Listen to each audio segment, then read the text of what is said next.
entrepreneur, the man behind 1,000 voices.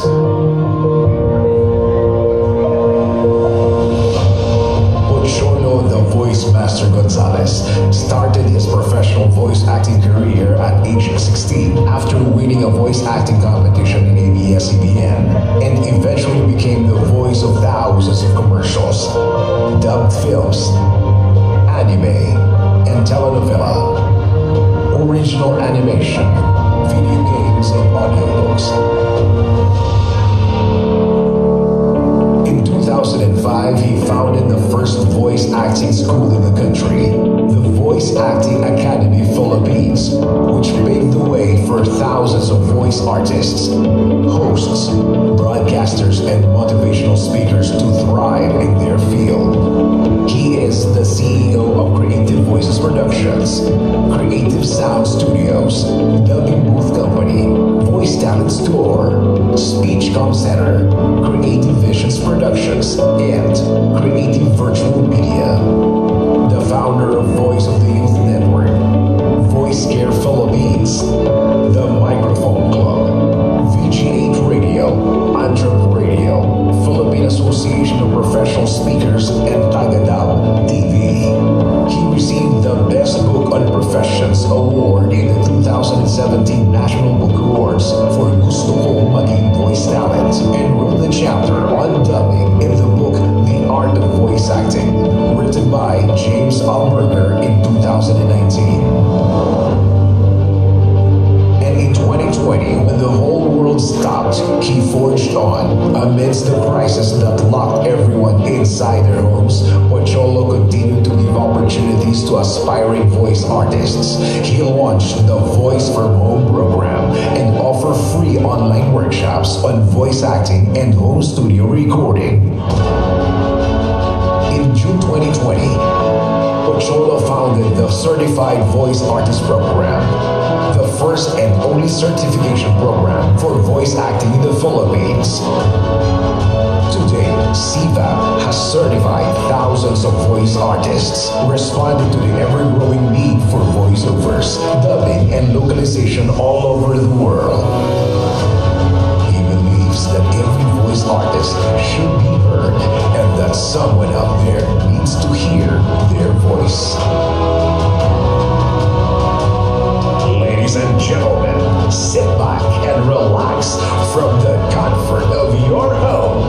Prepare to be amazed, to be inspired, and to be transformed by the voice master himself, Mr. Pocholo de Leon Gonzalez.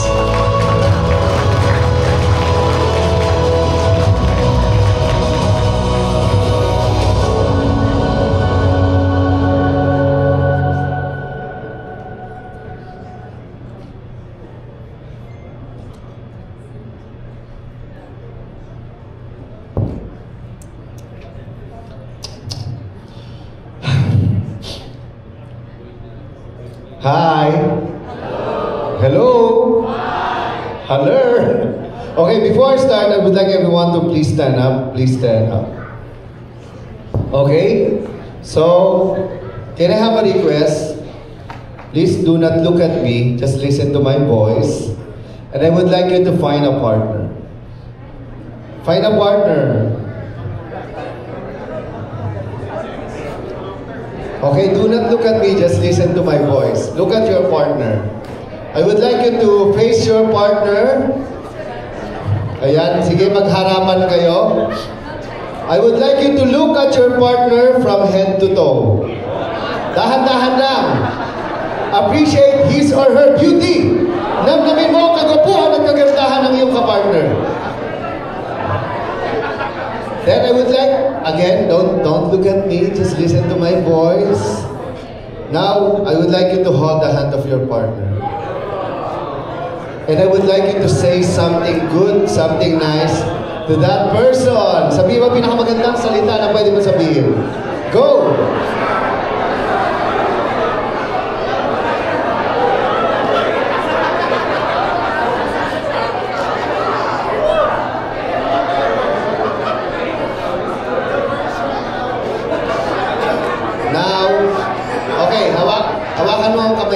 sabihin mo sa kanya, tingnan mo sa mata niya. Makinig ka lang sa boses ko, huwag kayong titingin sa akin. Sabihin mo sa kanya, alam mo, ang swerte-swerte mo. Kasi sa dinami-rami na maganda at gwapo rito, ako pa ang nakatabi mo. Kaya magmula ngayon, ako na ang magiging bago mong best friend. Hug, hug, hug! Love, love, love! Okay. Palakpakan niyo yung mga sarili ninyo. Ayan. Okay? And that's my talk. Maraming pong salamat. Napaalam na po ako. Do you feel great today? Do you feel great today? If you feel great, sabihin nyo, I feel great. Do you feel great today? O, lagyan natin ang style. One, I feel great. Awesome. Sabay-sabaw. Do you feel great today? I feel great. Awesome. Very good. Tingnan mo ang kapartner mo. Sabi mo, you look awesome today. Sagutin mo siya, I know.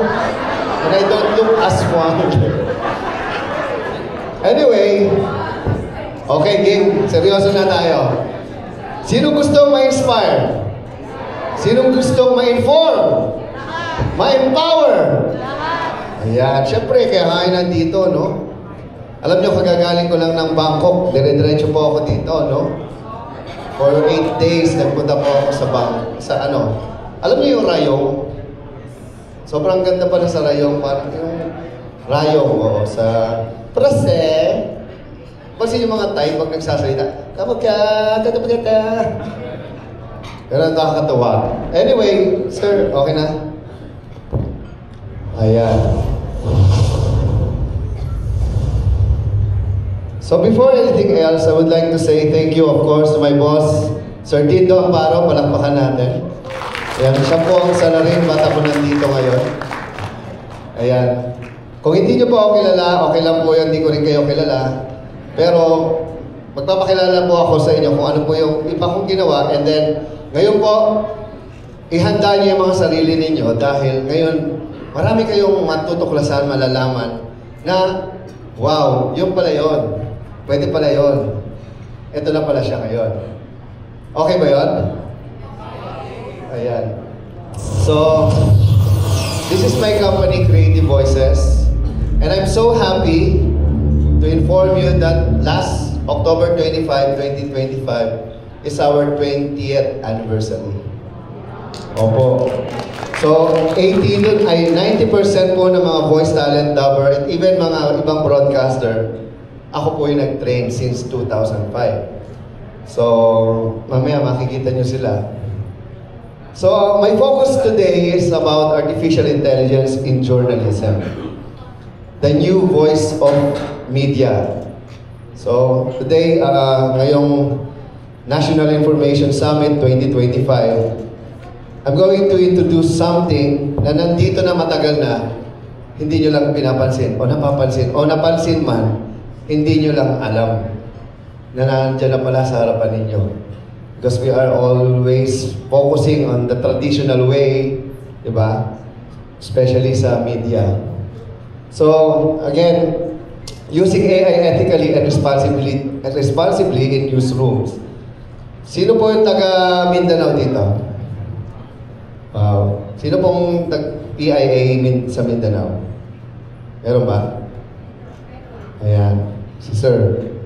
Kasi one of my staff, sa mga na-training ko, si Harlem Ferolino. Hey, Sergeant. Yeah. Ako ang nag-train sa kanya since college days pa. Ngayon. He's one of the... he's working with PIA nun. So, for 3 decades, I've used my voice to inspire, inform, and innovate from radio to dubbing, from storytelling to AI. Hindi niyo po naitatanong, ako po ang founder ng Voice of the Youth Radio. And I have produced more than 50 radio shows in almost all radio stations sa buong Pilipinas. And that's volunteer work. Ibig sabihin, hindi po ako binabayaran, hindi rin ako nagbabayad. Ang ex-deal ko lang lagi is to create content. At the end of the day, content will always be the king. Tama po ba? Kasi aanhin mo ang platform kung wala ka namang content. And even now, especially sa social media, makikita nyo it's all about content. Kahit AI pa yan. So I always believe that voice is a gift. Use it to inspire, not to impress. And our voice is a gift from God, and it's how we use it, that's our gift back to God. Tama ba? Naniniwala ba kayo? It's like our life. Pag wala naman tayong boses, ano pang silbi ng pagiging tao mo? Magpapatayan tayo, sigurado yan. Diba? And yeah, I would like to share something, no? From 1996 is my journey as a voice master. I began as a radio drama talent sa DZMN and DZRH. Kasi ito, gusto ko lang magkwento, no? Nung bata pa ako, wala kaming TV. So the only means of entertainment that I have is radio. Naalala niyo ba yung mga radio drama noon? Sino nakikinig ng Gabi ng Lagim? Gusto niyo ba makarinig ng radio drama ng live? Sige, since radio drama siya, dapat hindi niyo ako nakikita. So gusto ko pumikit kayong lahat. Pikit po. Yuko. Taas ang kamay. Panginoon, patawarin niyo po ako sa akin. Joke lang. Sige, pikit-pikit, seryoso. Nung bata ako, narinig ko itong ganito eh. Yung, isang gabi ng lagim. Si Utoy at si Lolo Tasyo ay naligaw sa kagubat. Ha? Lolo Tasyo, pasensya na. Sinap kasi maglaro sa pool. Eh, naku, sabi ko naman sa iyo, Apo. Eh, huwag ka maglaro dyan. Yan tulong ginabi tayo. Ha? Lolo, yung puno gumagalaw. Ah, Lolo, yung puno naging monster. Ay, naku, huwag ka mag-alala, Apo. Hindi mo ba alam? Ako si Kapitan Kangkong. Kapitan Kangkong.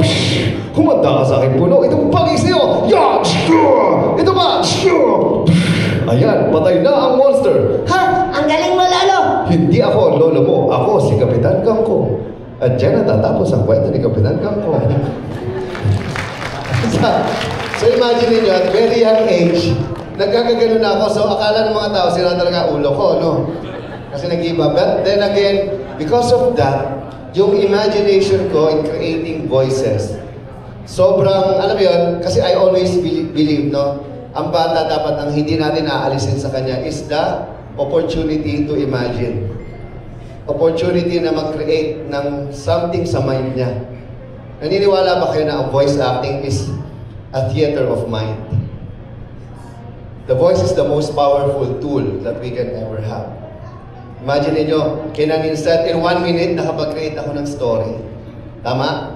And that story, may nakikreate na image sa mind niyo kanina. May bata, may matanda, may superhero, may monster. Tama ba? What if, di ba, gamitin natin to sa mas malawak at mas malaking oportunidad. So, in 2005, by the way, si Sir Dito nakasama ko po sa DZMM in 1996. And I also had the chance to be the youngest radio drama talent sa DZRH. Mga kasama ko sila, Judy Fe Navarro, Luz Fernandez, Augusto Victa. Lahat yun, patay na. Pati si Eloisa Cruz Canlas, Lola Sena. Pero may idol ako nandito pa. Alam niyo kung sino? Si Den Macaranas. Kilala niyo ba yun? Ano? O, bata ka pa nga nun. Ayan. So, in 2005, when I was 25 years old, I founded Creative Voices. Because I believe in the talents of Filipino. Alam niyo naman ang problema ng industriya. KKK. Alam niyo yung KKK? Kapamilya, kapuso, kapatid. Lahat magkakamag-anak, literal. So paano makakapasok ang isang taong tulad ko na may talento, at problema, walang oportunidad. At na-feel ko yon nung ako ay nasa network. No? So tinayo ko ang Creative Voices. At yan nagsimula ang career ng halos napakaraming mga talents, voice talents, broadcaster, yan. Yan. Even, and in 2010, I created, no, actually 2020, I created Certified Voice Artist Program ng pandemic. And in 2020, I created the first ever AI voice sa Pilipinas. Kung mapapansin nyo, ang boses ko, very familiar. Ako lang naman yung napapanood nyo lagi, yung boses ko lang naririnig nyo lagi sa TikTok. Ikaw ba'y may problema? Nakakalbo ka na ba? Huwag mag-alala. Gumamit lang. So yung boses na yan, ang goal ko lang kasi talaga is magkaroon ng opportunity yung mga ordinaryong tao na magkaroon ng high quality advertising standard na voice-over. Kasi we're talking about 100,000, millions pag nagpagawa ka ngayon ng mga advertisement. Tama ba? Sobrang mahal. Ang problema, hindi nagbabayad yung mga ahensya. Yan ang katotohanan. For 30 years, I've been doing voice-over work. Ang pinakasikat siguro ginawa kong, alam niyo ba yung Vivo hotdog commercial? Yung puppet, boses ko po yung puppet, pati yung voice-over. Gusto niyo marinig? Sige, bilang kayo. 1, 2, 3. 1, 2, 3. Puppet Vivo, bagong Vivo. Anong sikreto ng bagong Vivo? Tikman mo.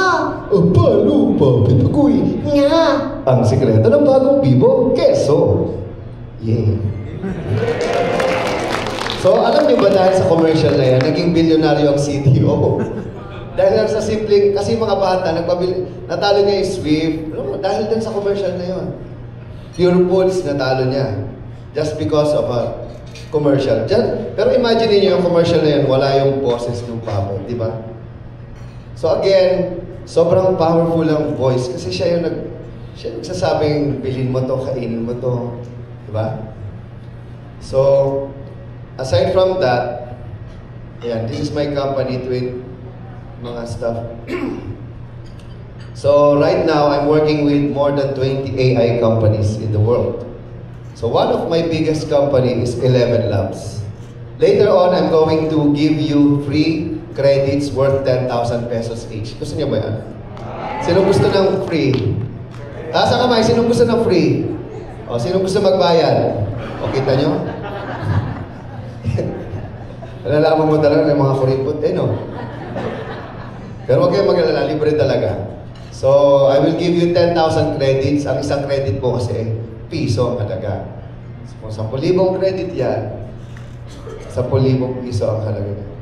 So, right now, mamaya kukwento ko kung ano yung ginagawa ko. So, these are just some of my things that I have done from being a dubber. By the way, kung nanonood kayo ng Picture Garden noon, no? Kilala niyo ba kung sino ako doon? Si Domix, sir? Hindi po. F5 po ako. Di ba F4 yun? F5. F stands for father. Father ni Sanchay. O, 22 years old ako. Ang boses, pinoboses ako, tatay. Yung boses niya ganito yung, magandang araw sa inyo. Ako nga pala ang tatay ni Sanchay. Kamukha mo si Domix, sir. Mukha kang pinya. Naalala niyo ba yung boses niya? Ayan. So, in advertising, I have done so many commercials. Sobrang dami na. And also a motivational speaker. I also did a lot of dubbing works. Right now, mamaya papakita ko rin sa inyo. Ako pa rin ang ako pa rin yung gumagawa ng mga anime. So one of those anime, mamaya makikita nyo. Hindi ko muna sasabihin. You'll be surprised. And yan, makita nyo yung mga pictures namin. Junie Gamboa is one of my mentor. Sobrang idol ko yan. Kailangan nyo ba si Junie Gamboa? Yung San Miguel Pier. Iba ang may pinagsama. And Bernard Factor Cañaveral, siya yung direktor ng Gabi ng Lagi. So bata pa ako na rin. Sa direksyon ni Bernard Factor Cañaveral. So he's one of my mentor. And I also had a chance to work with Itong Inyo.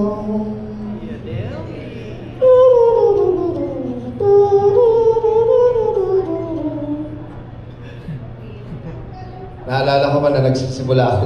Lagi akong pinapagalitan ni Tia Del. Ikaw, mata ka. Ganyan. And, you know, working with these people, and also Eloisa Cruz Carlas. Kilala niyo ba yan? Si Lola Sela. And it brings, alam mo yung idea na bata ka lang noon, pinapakinggan mo sila. And you want to become a broadcaster one day. You want to be like them. Sino po ba mga nagpo-broadcast ngayon dito? Mga shows. Ayan, sino ma'am. Diba? Imagine niyo, bago pa yung TV, radyo muna eh. So tayo yung pinapakinggan ng mga tao. Unlike ngayon, may YouTube na, TikTok. Which I think, mas maganda nga, mamaya rin, i-share ko rin sa inyo yung power ng social media. Na dapat, integrated na lahat ng ginagawa natin. Kanina lang, kwento ko kila Sir Alan. And we are going to have a Spotify channel soon. Diba? Sayang kasi yung mga content. You'll never know kung sino yung makikinig dyan. Kaysa naman itong mga walang kakwenta-kwentang mga vlogger, daming mga walang kwentang ano, no? Mga tinatawag nilang influencer ko, no? Pero mga bastos naman. Agree? Diba? Lalo na sa Instagram. Ang makikita mo lang dyan, alam nyo na. Diba, sir? No? Kaya mga follower ka dyan. So anyway, yeah, this is my team. So I also created the Certified Voice Artist Philippines Incorporated. And I also give awards sa mga members namin. So, we were featured in NHK World Japan.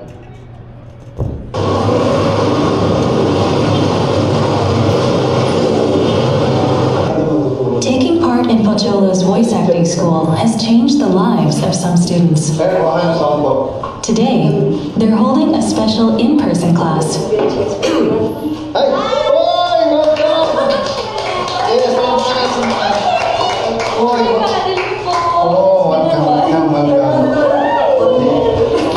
Manette Mahinay is known as the first blind voice actor in the Philippines.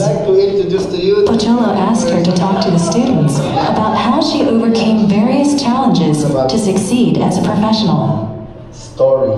Paano ka nagdadab as visually impaired? Kasi syempre, you have to, if you're not visually impaired, I'm listening my scripts through my phone. Kumbaga doon ko siya binabasa. And then, katulad ng ginagawa ni Direct Alan, ibabato niya sa yung linya or ng mga directors.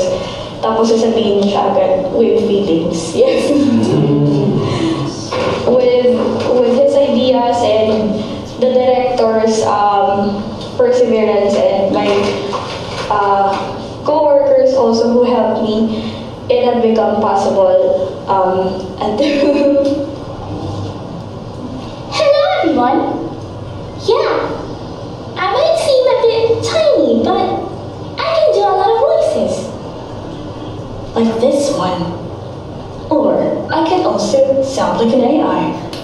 Open, door, doors closing. In addition to dubbing work, Manette also appears in online radio dramas. British na siya ngayon. Yan. So she was featured in CNN. Even if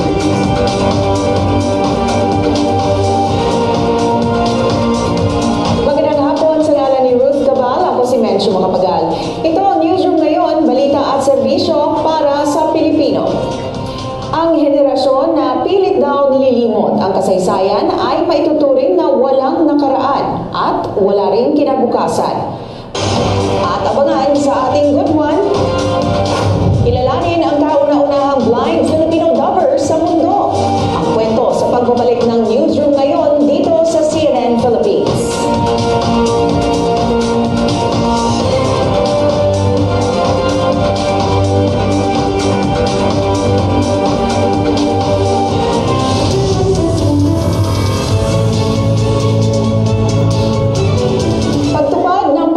Sa kabila ng kapansanan, yan ang nakakabilib na talento ng kauna-unahang blind Filipino dubber sa mundo. Siya ang visually impaired na si Manette Mahinay. Bata pa lang, pangarap na niyang maging isang voice artist. Kaya naman, nag-aral siya para maging certified voice artist. Ang boses niya, laman na ngayon ng ilang commercials at palabas sa telebisyon o sa online. Para sa kanya, you can be anyone with voice acting. Kaya, kasama ba doon ang asawa mo? So, imagine niyo, di ba? She's just one of the hundreds na naturuan ko. Because yung Certified Voice Artist program ko, ginawa ko siya para bigyan ng opportunity lahat. Walang diskriminasyon kahit PWD. So I have trained more than 300 PWDs. And most of them, grabe, nakakatawa dahil marami rin silang nakukuha work online because of training, lalo na confidence po ang importante. Yung talent, given na yan eh. Diba? Naniniwala ka ba magaling ka? Nahihiya ka lang. Diba? Lahat ng tao naman magaling. Nahihiya lang. So, also, I would like to share some of my works. Yan. Ito yung mga anime. It's the latest one. It's fascinating. Roller coaster.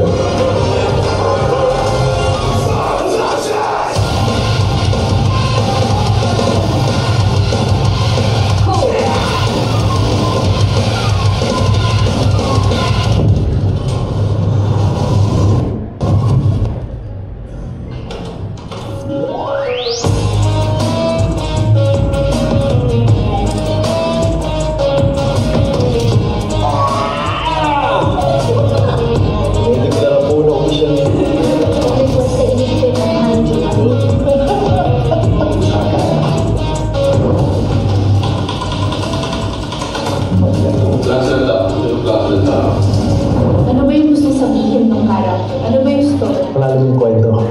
As an anime lover, talaga, excited kami. It's a good story. May aral pang napupulot. We just want to give justice doon sa material, doon sa story. It's been years since it was released sa manga and now it's giving its own show. Hi, ako si Mac Lorente, the voice of Magic, at ako si Rudo sa Gachakuta. Sa kwento na to, hindi lang basura yung tinatapon, pati yung tao.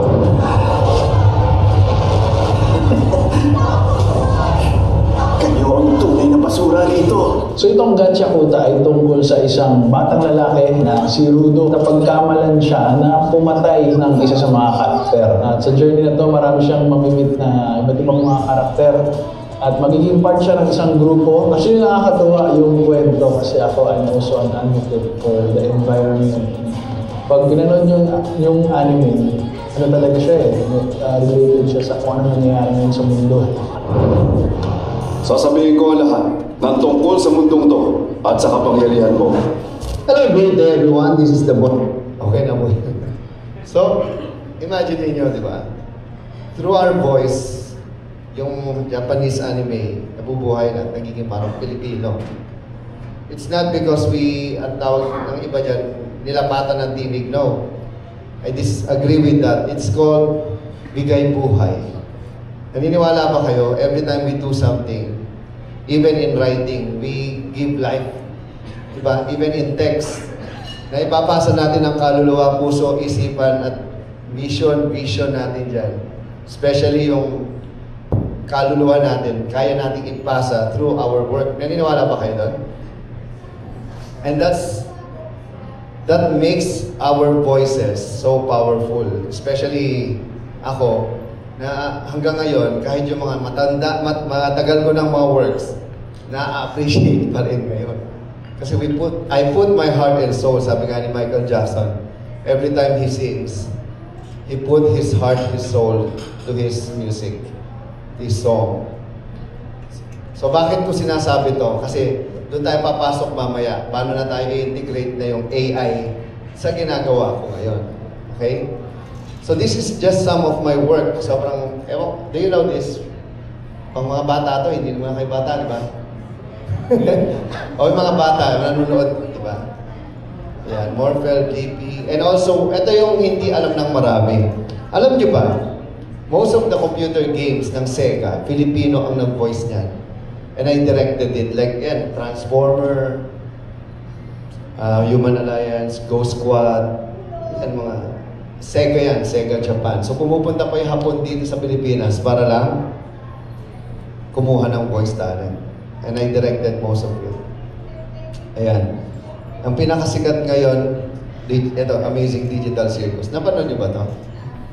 For sure, mga bata, ayan, alam niya. So, we are doing a lot of work for Netflix then. So, makita niyo yung pangalan ng Creative Voices, Pocholo Gonzalez as dubbing director. Also with, ito yung Amazing Digital Circus. When it was first played sa akin, and then they told me na you were chosen para dito. Ano sabi nila na, kaboses mo ba't parang ikaw? Ano narinig ko? Welcome to the Amazing Digital Circus!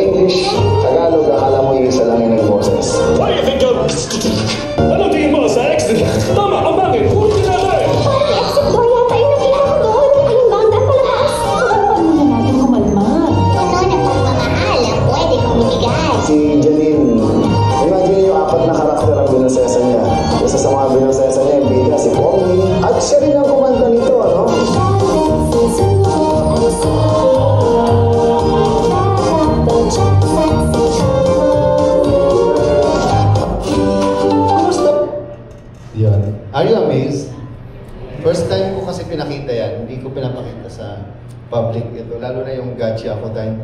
Hindi pa siya umi-air, actually, sa Aniwan Philippines. So, I would like you to appreciate how great and how powerful our voice can be. No? Especially nowadays na the only human in technology is the human voice. Tandaan niyo yung sinabi ko, ha? The only human in technology is the human voice. Kahit AI pa yan. Yun lang ang nagiging human. Kasi manood ka ng cartoons na walang boses. Manood ka ng AVP, mga video na walang boses. Patay, tama? Kahit maganda pa music niyan. Remember, sa music, may boses ka din. Yung kanta. Tanggalan mo ng kanta yan, music lang yan. Hindi maintindihan. So I also, by the way, I'm going to give everyone a free ebook of my book. Parang wala kang reaction. Parang ayaw nyo, ha? Oo, mahal po isa yan, $10 each. So dahil lahap ko kayo, bibigyan ko kayo ng libre. Hindi lang isa, hindi lang dalawa, kundi 3 ebook na magagamit ninyo. And it will help you din. By the way, this is an award-winning book, ha? Nanalo yan ng National Book Awards. Best book yan for professions noong 2017. So I did a lot of K-novela. And also, I'm doing a lot. Hindi nyo nanonood ba kayo ng mga Chinese verticals movie? Yung mga tig to 2 minutes, pero 3 oras ka nang nanonood, di mo na mamalaya. Yung mga, ano ba yan? Tapos magbabayad ka. Ano ba yung bitin? Ako po ang gumagawa. Karamihan English. Okay? You'll be surprised. Sobrang dami namin ginawa. Kaya mga bipam din. So, forward. Ayan, isa sa mga works ko, ito, Amazon Prime. Murder Drones. And this one, Kaiju number 8. Ayan. Sobrang sikat yan sa Netflix. So, I did the voice of Kafka Hibino. Ako yung bida dyan. Anyway, nakakatuwa yung mga nag-subscribe kayo, Aniwan Philippines. Kabilang gumagawa ng Tagalog, puro Japanese karamihan. So anyway, how do you feel about those things na pinanood natin ngayon? Do you feel excited? Do you feel parang, wow, I can do that? Naniniwala ka ba, kaya nyo nang gawin to lahat? You just have to believe. So paano? Ito nga, papasok na tayo sa usapan natin. Which is AI. So, I always believe, one of my principle, kasi, di ba may psychology, philosophy, ako naman Pochology. Oo. Original yan, ako yun. Sakto, Pocholo Gonzales, Pochology. Lagyan nyo na ng Y. Diba? The psychology of Pocholo. So I always say technology can inform minds, but only truth can transform hearts. Ulitin ko. Technology can inform minds, but only truth can transform hearts. Tama ba? Kasi alam niyo, maraming fake news ngayon. Alam natin yan. And AI is being used to deceive a lot of people. 90% ginagamit sa mali. Kaya ang tao natatakot, kaya ang tao iniiwasan, kaya ang tao galit sa AI. Sino bang gusto ng AI dito? Yung totoo lang, ha? O kita nyo, ayaw nyo magtaas ng kamay. Bakit? Kasi hindi pa kayo informed.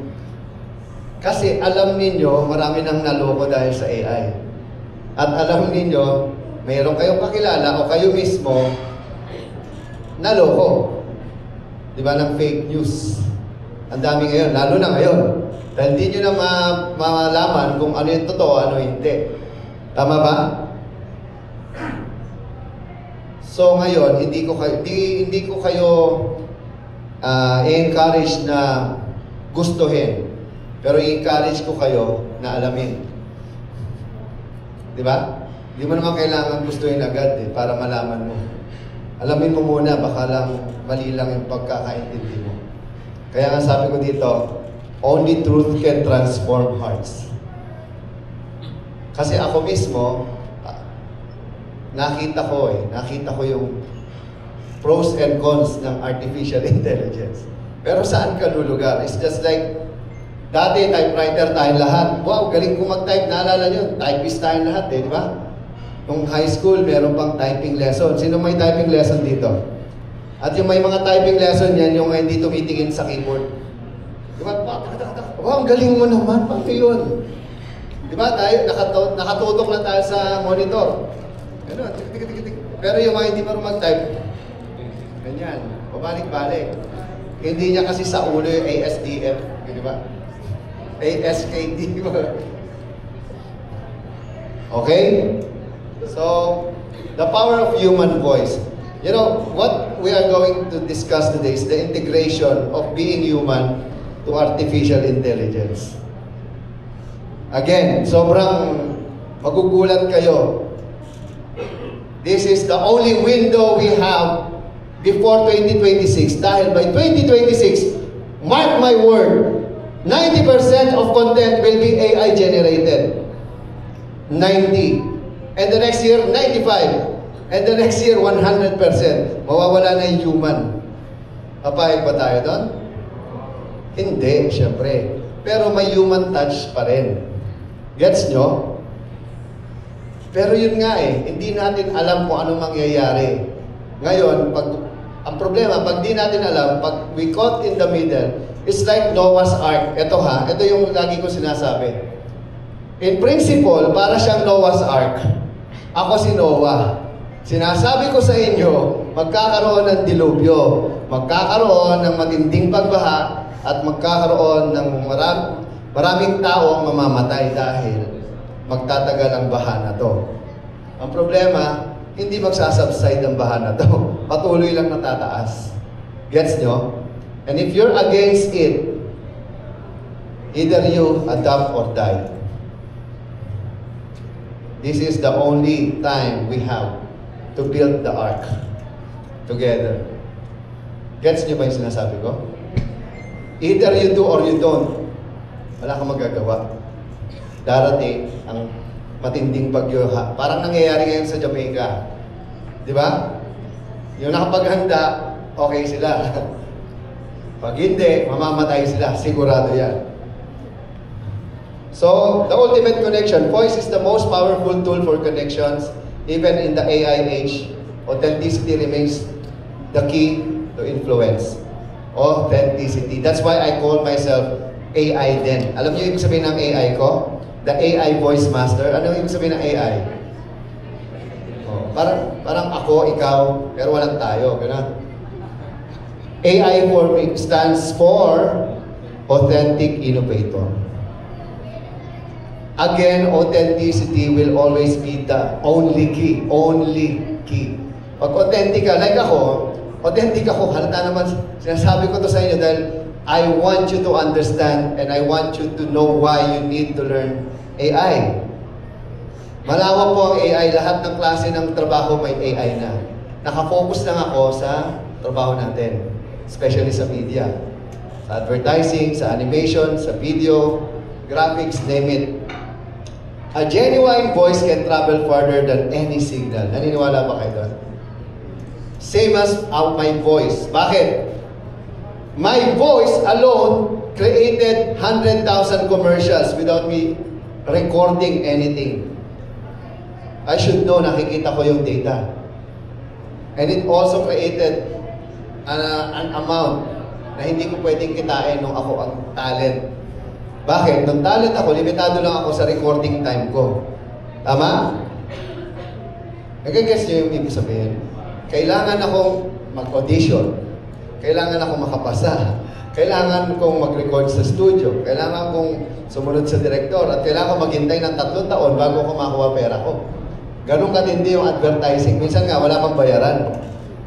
Sinasabi ko lang sa inyo yung totoo dahil 30 years na ako nasa advertising. Okay? And this is the only time revolution and democratization ng advertising. Hindi na limitado lang sa magagaling mag-Ingles, magaganda ang boses, o mga taong nasa TikTok na akala mong pagkaganda-ganda. Oh, naiintindihan nyo? Kasi feeling nila sila lang ang magaling. At galit na galit yan sa AI. ng mga taong ito. Ngayon, yan. I would like to present to you something, no? The first ever AI reporter, literal na tinanggap ng public. Mamaya, papakita ko sa inyo. AI Talks with the Voice Master, the first AI-driven radio show in the Philippines. Thank you, Sir Dindo and Sir Alan and Sir Kiko Flores for making this happen. Kasi kung di dahil sa paniniwala at tiwala nila, hindi ito mangyayari. Not even other network na malalaki at mga private network gagawin to. At di sila maglalakas ng loob dahil nangyari na. Ginawa na nila, pero palpa. Okay? So, in this being broadcasted sa Radyo Pilipinas, I have so many segments like AI 101, Balitang AI, AI on the Road, and it reached nationwide broadcast with global streaming access. So remember this, don't fear AI, fear losing your humanity in the process. Fear you losing your humanity. Diyan nagkakaroon na ng problema. Pag nagiging dependent na tayo 100% sa AI at hindi na tayo nag-iisip, wala na tayong pakialam. Ako, itong programa, isi-share ko lang sa inyo paano yung process niyan. So, yan, the birth of AI journalism. Alam natin, nangyayari na yan sa mundo. Marami ng trabaho nawawala. Again, always remember this, you will never, ever lose your job on AI. You will lose it to the people who knows how to use AI. Tao pa rin yun eh. To the person who knows how to use AI very well. So again, dati, then, ganyan, di ba? Traditional. Diaryo, TV, radyo, and then pumasok na yung social media, internet, websites. And now, imagine, one day, it's one-man team, kaya nang gawin yan. Yung ginagawa ng 100 people. Papayag ba tayo nun? Hindi. Di ba? O, paano gagawin mo para ang maganda sa AI, madadagdagan ka lang, hindi ka mawawala. Magkakaroon ka pa ng chance mag-aral o magtrabaho sa isang bagay na hindi mo na paulit-ulit na ginagawa. Okay? Sabi muna mga matatanda dahil umiiknena na itong mga bata. Kunting tinig tayo hindi na pilit sapagkat kids ang bida pa! Yan at marami pang iba sa aming pagbabalik. Kayo ba'y mahilig makinig ng drama sa radyo? Hindi ba talaga namang nakakadala ang mga tinig at sound effects na naririnig sa bawat eksena? Dati ho, mga matatanda lamang ang pumapapil sa mga dula sa radyo at sila na rin yung nagboboses bata. Pero ngayon, hindi na ho patatalo ang mga totoong bata dahil sila na mismo ang umeeksena sa Radyo Huli. Kung dati-dati ay nananailangan pa ng matatanda para mag-boses bata sa bawat drama o komedyang ating napapakinggan sa radyo. Ngayon, meron na talagang mga bata na siyang nagbibigay buhay sa iba't ibang karakter sa mga istorya na sinasadula. Tulad na lamang ang grupong ito na umeeksena sa programang Pag-alahan sa DZSM AM Radio. At they started ever since we started the show, so sila sa drama, sa dubbing. Tay, alam mo yung palaro ko, nagdigin na ng abubing at abubing. Tapos ginulpi na ng tatay niya. Yun lang, pinalo na ng tatay niya. Bawat istorya, bawat tinig na ating maririnig sa programa ay katumbas ng isang buong linggo ng masinsinang pag-iensayo. Una muna nag-brainstorming kami, sila Ayla, yung mga grupo ko. Ito ang magandang usawayan. Kaya naman, ang programa nila ay namamayagpag at tunay na kinagigiliwan ng mga tagapakinig tuwing araw ng linggo. Sinulo ko si Nilong ako ng leader. Pinagaya ko sabi niya. Anak eh, magdasal ka lang masyado kay Mama Mariana. Tatawag niya, alam naman na huwag naman pagayang-gayang diya. I was 16 years old dyan sa video. Tulad niyan, sobrang nakaka-amaze at alam yung nostalgic feeling. Because I know, when I was young, the only way na pwede kong balikan ang nakaraan ay i-dokumento ang ngayon. Like what's happening right now, naka-video rin ako. Diba? So isa yan sa mga sabi ko, ginawa ko yan. Ako Ako yun, di ba? Pero little that I know na yung video na yan will be the most powerful video na meron ako ngayon. Kasi that's my younger self. And I can say to you in front of everyone that I did what he wants to become. Sabihin, I did something before that my future self will think before. And that's my younger self. I am his future self. Tama? And I'm so proud of what he did before because hanggang ngayon, he still continue kung ano man yung ginagawa niya using his voice to create positive social change. Palakpakan natin si Cholo, 16 years old, di ba? And I hope naintindihan niyo yung sinabi ko na kung ano yung gagawin natin ngayon, papasalamatan natin yung mga sarili natin dahil magiging handa na tayo. Kaya nga, meron tayong workshop mamaya kung paano gagawin itong mga ginagawa natin at nagawa ko for free. Okay? So how AI is transforming newsrooms? Number one, real-time transcription. Instant conversion of speech to text with multilingual translation. Ayan. Si Sir Tito kanina, tinanong ko, meron ka ba niyan? Marami po ako niyan. And I also would like to share to you yung ginagamit nating transcription. Naalala nyo nung nagtatranscribe pa tayo ng mga interview report, makikinig ka paulit-ulit. Minsan di mo pa maintindihan sinasabi. And because of AI, in just 1 minute, upload mo kahit gaano pa haba yan, you have the translation. Pangalawa, pwede niya pang, gawa ng write-up or whatever you want. Alam natin, nung nagsimula ang ChatGPT noong November 2022, doon na nagkaroon ng pagbabago sa buhay natin. Pero hindi pa siya ganun kagaling. What more ngayon ang ChatGPT 5 na pinag-uusapan natin? May Perplexity na, may Grok pa, and Gemini, name it. Ano ba yung mga pwede nating magamit dyan? Number 2, automated fact-checking. AI verifies sources and cross-reference data instantly. Di ba, yung tinatawag na nasusunog ka. Nilabas mo na yung balita na wala ka pang fact verification. Tama? Naranasan nyo ba yan? Yung tipong nag-release ka ng balita, kumalat na, fake pala. Sino nakaranas lang? Yun yung pinaka-no-no sa lahat na halos gusto mong matunaw at mawala sa mundo. Di ba? Alam natin yan. And data visualization. Ito yung pinakamaganda. Dati, when you're doing a news, lalo na sa TV, ang hirap gumawa ng data visualization.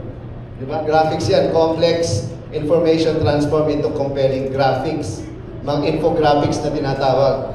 Ang hirap nun. Di ba? Naalala niyo yung, anong tawag nun yung college tayo? Yung kailangan mong Xerox muna yung presentation mo. Acetate ba yung tawag na? Tapos po project mo. Unlike ngayon, naka-LED na tayo, di ba? Ganon din yun. Again, parang binibigyan kita ng opportunity na gumamit ng laptop pero gusto mo pa rin typewriter. Okay? So yung typewriter na yan, sige, habang buhay mo gamitin, ayaw mo mag-laptop, tablet na nga ngayon, di ba? And next is AI-generated reports. Automated draft with essential human oversight. Ito po, again, ulit-ulitin ko, AI is a tool. Don't let it work for you. Work with it. Huwag mong hayaan, bahala na. Kung ano yung ginawa ni AI, submit mo na agad, post mo na agad, hindi mo man lang ni-review. Ang dami palang maling data dyan. May hallucination na tinatawag ng AI.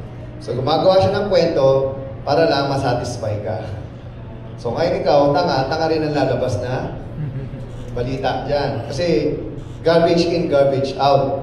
Diba? Good in, good out. Basic lang yan ang computing. So again, one of my principles, AI can write the story, but only you can feel its message. Tama? Ulitin ko ha, AI can write the story, but only you can feel its message. Pwede gumawa ng story yan eh. Pero nararamdaman nyo ba pag binasa nyo or sinabi nyo? Diba? And again, babalik pa rin tayo sa authenticity. 现场的各位朋友，大家好，欢迎来到新华社。我是由新华社和搜狗公司联合培育的全球首个 AI 合成女主播。我的名字叫辛小萌，我的声音和外形脱胎于新华社新媒体中心新闻主播群萌。我将会在今年全国两会期间与大家见面。我和我的搭档将为大家带来更好的新闻体验。She was actually the world's first AI reporter. She was introduced in 2019. Oh, meron na pala sila. 2019 pa. In China, ngayon, there's a news network na lahat is AI generated. Mamaya papakita ko rin sa inyo. So, hello everyone, I'm an English artificial intelligence anchor. This is my very first day in Xinguan's agency. This is the world's first artificially intelligent news anchor. China's state-run news agency just unveiled the AI-powered anchor at China's World Internet Conference. The news anchor is modeled on a real presenter named Zhang Xiao. The anchor learns from live broadcast videos and is able to man the news desk 24 hours a day. The AI anchor explained the thinking behind the new technology. The development of the media industry calls for continuous innovation and deep integration with the international advanced technologies. I will work tirelessly to keep you informed as texts will be typed into my system uninterrupted. I look forward to bringing you the brand new news experiences. In a separate tweet, the AI anchor mentioned its current limitations. As an AI news anchor under development, I know there is a lot for me to improve. Research firm Gartner predicts artificial intelligence will create 2.3 million jobs by 2020. At the same time, the firm expects AI to eliminate 1.8 million jobs over the same period. Okay, give me an answer. Kailan lumabas tong balita na to? Kailan? 20, ano? Sige, guess, kahit ano. 2019, tama. Yung sasabi ko lang kanina. Right after lumabas yung video na yon, lumabas itong balita na yan. Anong sabi doon? State-owned media, news media ng China. Ano ba kayo? Ano ba tayo? Oh. If China did it, bakit we will go against it? Even USA is doing it now. I understand the feeling. I understand where you're coming from. But then again, may choice ba tayo? Na hindi sumabay man lang kahit paano. And we're talking about 2019, 2025 na po, magto-2026 na. Okay, I would like you to see this. Hey, it's your girl, Maya. What's up, guys? I'm Marco. We're your Kapuso AI sportscasters. Do you want the latest news about the biggest leagues and tournaments in the Philippines and all over the world? We got you covered. Be the first to watch our exclusives on your favorite sports and athletes using cutting-edge advancements in generative AI. What's more, nakakapagtagalog din kami. Parte ito ng mas malaking misyon at mas malawak na paglilingkod ng GMA Integrated News. Watch NCAA 99 on GTV and social media accounts of NCAA Philippines. Don't forget to follow GMA Integrated News, GMA Sports PH, and GMA Synergy on Facebook, YouTube, TikTok, Twitter, and Instagram. Naalala niyo to? Anong naging reaction dito? Sobrang nega. Tama? Everyone is against it. Everyone hates it. And everyone don't like it. Bakit? Mawala sila ng trabaho. Kahit saan naman siguro industriya, pag mawala ang trabaho, magkakalit ka talaga, di ba? Okay, the truth is, why people hated it? It's because it is pretending to be human. Again, they are pretending to be human. Because mukha pa lang human na, tama? Pero walang emotion. An AI. Sino mahilig manood ng cartoons dito? Sino nanood ng app? Yung app ng movie? Ng Pixar, Disney? Nagustuhan niyo po yung app? Naiyak po kayo doon? Di ba sobrang ano pangalan ng matanda? Si Mr. Wilson? Mr. Wilson, tama ba? Yung di ba, ganda ng kwento nung mag-asawa sila, magkasama. Tapos music lang, grabe. Pero naiyak tayo doon, di ba? Pag naalala ko, naiyak ko. Sobrang grabe yung emotions na binigay ng graphics na yon. Hindi nga nagsalita si Mr. Wilson. Come to think of it, hindi ba cartoons yun? Hindi ba drawing lang yun? Bakit kayo naapektuhan? Ba't kayo na-touch? Bakit? It's because of the emotional connection or yung kalagi ko sinasabi,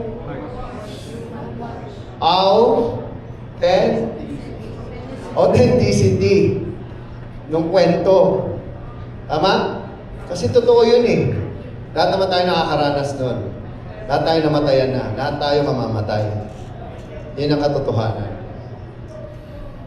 Ngayon, bakit hindi nila ginamit yung idea na animated muna bago maging tao? Ginawa mo agad tao eh.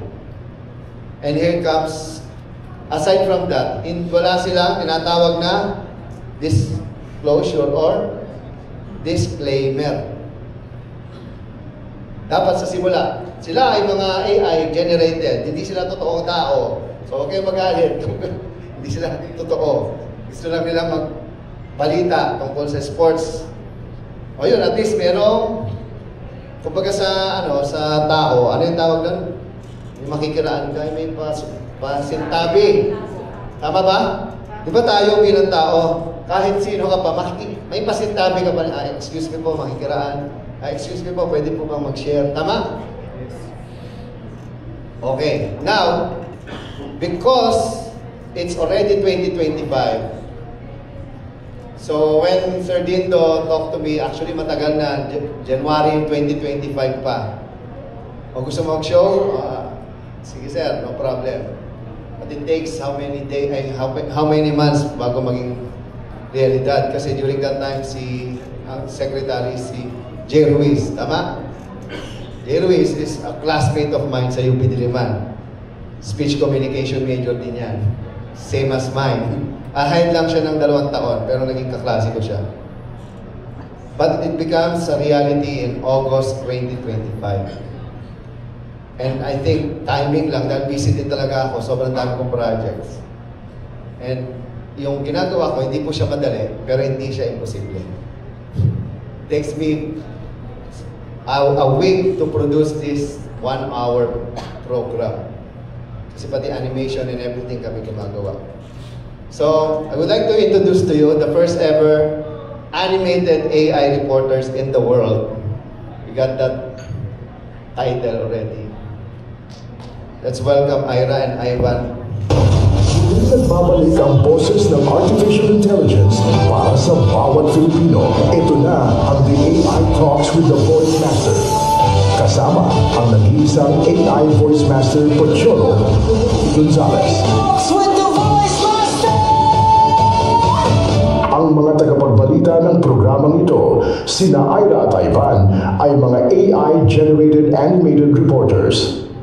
Bagamat kami ay produkto ng Artificial Intelligence, ang lahat ng balita, impormasyon at analysis na aming inihahatid ay totoo, beripikado at batay sa lehitimong pinagkukulang sources. Walang fake news dito. Tiwala kaming mas maiintindihan ninyo ang teknolohiya sa pamamagitan ng teknolohiya mismo. Narito na ang mga pinakamainit na balita sa mundo ng AI. Narito na ang balitang AI. Kasama sina Ira at Ivan, Artificial Intelligence News Network.